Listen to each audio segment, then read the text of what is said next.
Welcome back to my channel friends. जैसा कि आप लोग जानते हैं आज करवा चौथ का त्यौहार है। तो आज का त्यौहार है अखंड सौभाग्य, प्रेम, त्याग और विश्वास का है।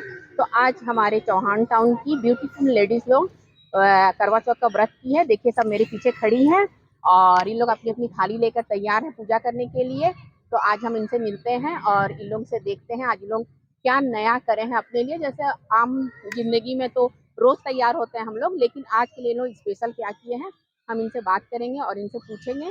देखिए मेरे पीछे लोग दिखाई दे रही है, बहुत ही खूबसूरत दिखाई दे रही है पीछे से। ये लोग सब बहुत सुंदर आज बहुत अच्छे से सज के आई हैं। तो हम इनसे बात करेंगे और इनसे हम परिचय भी लेंगे। तो चलिए मिलते हैं अपनी ब्यूटीफुल लेडीज लोग से। आप लोग सब लोग आ रहे हैं तो देखिए यहाँ पे मेरी चौहान टाउन की ब्यूटीफुल लेडीज सब तैयार है। देखिए तो चलिए बात करते हैं। हेलो, आप सभी को सबसे पहले करवा चौथ की ढेर सारी बधाइयाँ। हाँ, तो आप लोग पूरा तैयार हैं पूजा के लिए। चलिए आज आप बताइए आप लोग आज त्योहार के लिए क्या क्या तैयारी किए हैं। हाँ, सबसे पहले हम सुबह उठते हैं 3:30 बजे। उसके बाद हम सरगी के लिए तैयारी कर देते हैं। एक तरफ चाय वाय चढ़ा देते हैं, नहा लेते हैं, 5 मिनट के अंदर नया सूट डालते हैं, चूड़ी पहनते हैं और हम सिंदूर लगाते हैं। और चूड़ी उड़ी पहन के सब सरगी में हम 5 तरह की चीजें रखते हैं। मिठाई रहता है, फेनी जरूरी होती है, नारियल जरूरी होता है और थोड़ा सा मिक्सचर होता है। और उसके बाद फिर चाय पानी सब कुछ रख के हम सरगी खाते हैं। और उसके बाद फिर मैंने कि हम तारे को देख के सरगी माता को प्रणाम करते हैं, करवा चौथ माता कि आज हमारा व्रत कंप्लीट कीजिएगा। उसके बाद हम दिन भर ऐसे ही रहते हैं और शाम को हम फिर पूरा 16 श्रृंगार करके करवा चौथ का व्रत इसी तरह से पूजा करते हैं। निर्जला फास्ट रहते हैं और चांद देख के ही हम व्रत कंप्लीट होगा हमारा। तो चलिए मैं इनसे पूछती हूँ, एक 16 श्रृंगार का नाम बताइए आप। चलिए एक क्या मैं पूरे 16 के 16 गिना दूंगी। अच्छा चलिए 16 गिनाइए, दीजिए माइक दीजिए। गिनाइए काउंटिंग कीजिएगा ना। हाँ काउंटिंग करो। सर से स्टार्ट करते हैं। हाँ। सिंदूर है, मांग टीका है और आपकी बिंदी है, काजल है, कान के झुमके हैं, होठों की लाली है, गले का मंगलसूत्र या हार समझ लीजिए वो है, करधन है, हाथों की चूड़ियां हैं, कंगन है, बाजूबंद है, पैर के पायल हैं, बिछुए हैं, आलता है। कितना हुआ बेटा? नेल पॉलिश है। और सबसे पहले तो मैं नहीं, सबसे पहले तो भूल गई, जो हम श्रृंगार में सब जो मेन है नए कपड़े जो पहनते हैं, चाहे साड़ी हो और सूट हो, चुनरी हो। आप बोलेंगे तो 16 श्रृंगार, नाम तो 16 है लेकिन 16 से ज्यादा हो जाता है। 16 से ज्यादा हो जाता है। कंप्लीट तब होता है जब आपके पास आईना होता है। हाँ ये बात सही है। 16 श्रृंगार आईना के बिना अधूरा रहता है। जब तक उसमें छोटा सा आईना नहीं डालोगे तब तक 16 श्रृंगार कंप्लीट नहीं होता है। चाहे आप उससे 16 की जगह 18 डालो, कुछ भी कर लो, मगर उसमें एक मीना डालना जरूरी रहता है। चलिए अब आप ये बताइए आप कितने साल से कर रही हैं। चलिए मेरा ये 6वां साल है। हाँ चलिए बहुत अच्छी बात है। मेरा 3रा साल है। आपका ये 3रा साल है। चलिए आपका कितना साल है आप बताइए। आपका कितना साल? मेरा 8 एज है। जी मेरा 18 साल हो गया। आपका 18 साल हो गया। चलिए देखिए सब जितने बहुत सालों से सब ये व्रत कर रही हैं, अभी लोग अब पूजा करने जाएंगी तो हम इनको वो देते हैं कि जाके हम लोग पूजा करें। तो पूजा का टाइम हो चुका है। जब चांद निकलेगा तब आप आइए। हाँ चांद निकलेगा, चांद तब अपने चांद के साथ रहेंगे। चांद की पूजा करेंगे तब आप आइए। आप लोग अपने चांद के साथ पूजा करिए ना और अपना व्रत तोड़िएगा। आपको ये नहीं बताया आप लोग को कुछ गिफ्ट क्या मिला? बताया नहीं। अभी मिलेगा। मिलेगा भाई। जब मेन चांद को देखेंगे ना तब मिलेगा। मेन चांद को देखेंगे तब आपको मिल गया। चलिए बहुत अच्छा है। तो चलिए एक बार फिर आप लोगों को हैप्पी करवा चौथ। आपको भी हैप्पी करवा चौथ। जल छोड़िए वस्त्रांति आत्मन्यम जलम समर्पयामि। तत्पश्चात तिलक लाए होंगे, कुमकुम गुलाल इत्यादि इत्यादि लाए होंगे, है ना। जल सबकी सभी में लगाइए। गौरी गणेश नवग्रह इत्यादि सभी में चढ़ाइए। ओम महाकस्तूरी वक्षस्थले कौसुमं नासाग्रे वरमोक्तिं करतले वेणुकरे कंगणम सर्वांगे। तिलक के बाद में सभी में अक्षत चढ़ाइए, फूल और अक्षत। अक्षताक्षा सुश्रेष्ठा कुंकुमाक्षा सुशोभिता मया निवेदिता भक्त्या ग्रहणः परमेश्वरः। फूल चढ़ाई सभी में। माल्यादीनि सुगंधिनि माल्यादीनि वै प्रभो मया नीतानि पुष्पाणि ग्रहणः परमेश्वर। पुष्पमालां समर्पयामि। पुष्पांति दुबिला है तो सभी में दुबी चढ़ाइए। ओम महादुर्वात्रातानः मृतान मंगल प्रदानः आनिता स्वपूजार्थं ग्रहणः परमेश्वर। दुर्वादलम समर्पण। इत्र लाए हैं तो इत्र चढ़ाइए सभी में। त्रयंबकम यजामहे सुगंधिम पुष्टिवर्धनम उर्वारुकमुंदनाना मृत्युर्मुक्षी महामृता।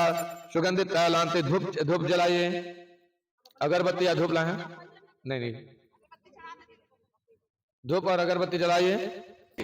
धूप जलाइए। ओम वनस्पतिर्सद्भूतो गंधादयो गंधोत्तमः अग्र सर्वदेवानां धूपोजम प्रतिकृतां धूपान्ते यः। दीपक से आरती करिए सभी का। ओम महादीप ज्योति पर ब्रह्म दीपम दर्शयामि। आचमन करिए। दीपांते आचमन्यम जलम समर्पण नैवेद्य। जो जो भोग लगा लाए हैं आप लोग, मिठाई फल इत्यादि सभी को लगाइए। गौरी गणेश वरुण देवता और करक माता, करक चतुर्थी माता, सभी को नैवेद्य भोग लगाइए।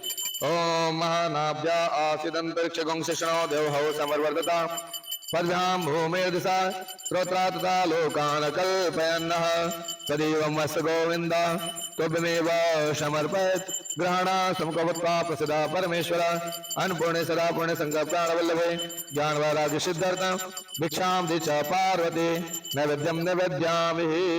सभी लोग भोग लगा लिए। आचमन ये सामने रख दो। हाँ, नैवेद्यांते आचमन्यम जलम समर्पयामि। तत्पश्चात दक्षिणा चढ़ा दीजिए। तत्पश्चात दक्षिणा गौरी गणेश सभी देवी देवताओं के पास दक्षिणा चढ़ा दीजिए। हिरण गर्भ समवर्तताग्रे भूत सजाता पत्रेकासिता तदाधार प्रतिधामतिमा कस्माय देवाय हविषा। अक्षत पुष्प रख लीजिए। सनातन धर्म की प्रथा के अनुसार करक चतुर्थी अर्थात करवा चौथ कार्तिक मास की कृष्ण पक्ष की चतुर्थी को कहते हैं। सुहागवती स्त्रियों के लिए बहुत ही श्रेष्ठ व्रत है। स्त्रियां इस दिन को व्रत को पति की दीर्घजीवी होने के लिए करती है। इस दिन सुहागिन स्त्रियां चावल पीसकर दीवार पर करवा चौथ बनाती है, जिसे वर कहते हैं।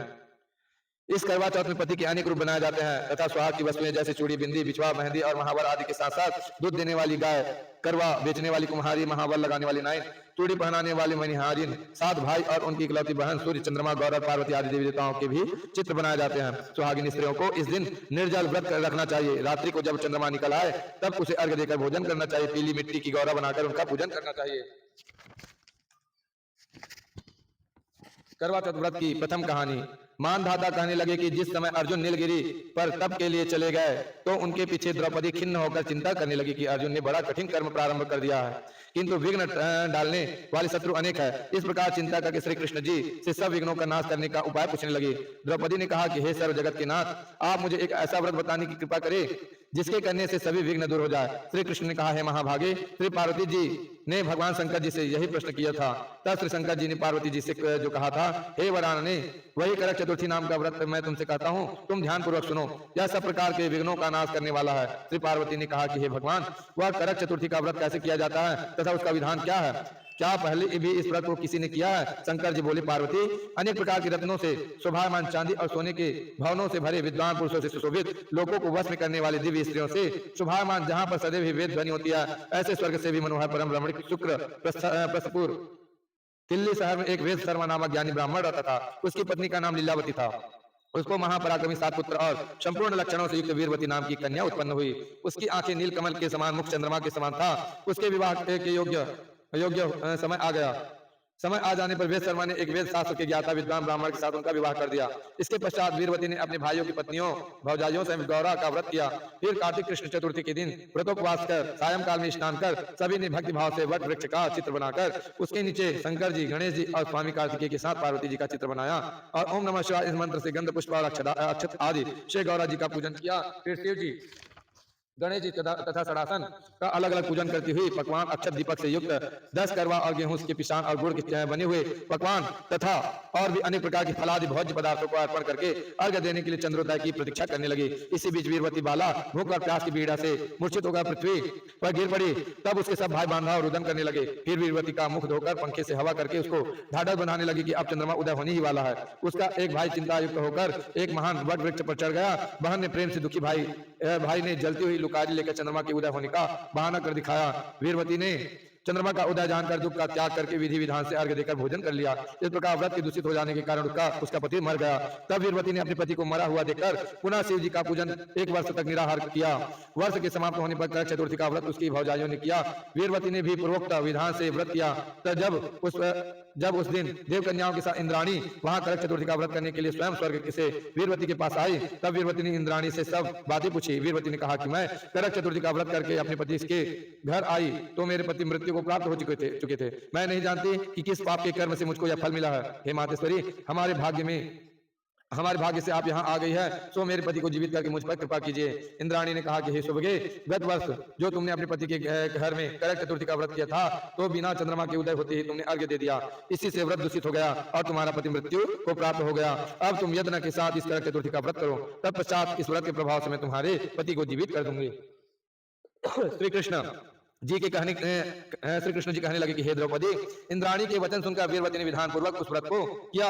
इस प्रकार उसके करक चतुर्थी का व्रत करने से इंद्राणी ने प्रसन्न होकर जल के द्वारा अभिसिंचित कर उसके पति को जीवित कर दिया। वह देवता के समान हो गया।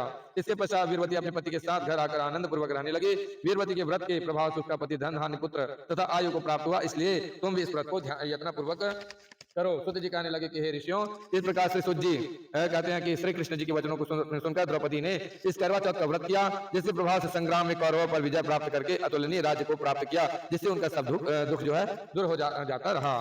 बोलिए श्री करवा चौथ माता की।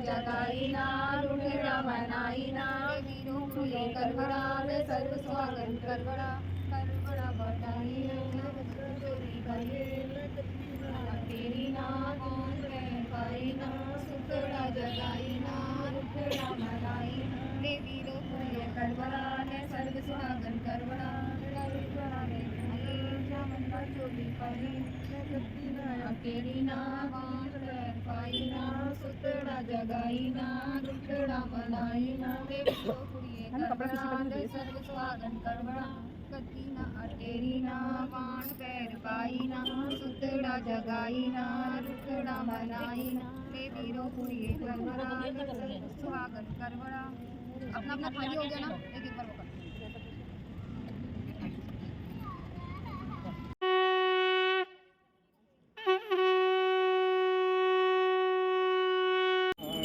मैया तुम हो रुद्राणी, तुम्हारे यश को गावे, तुम्हारे यश को गावे हम सारे प्राणी।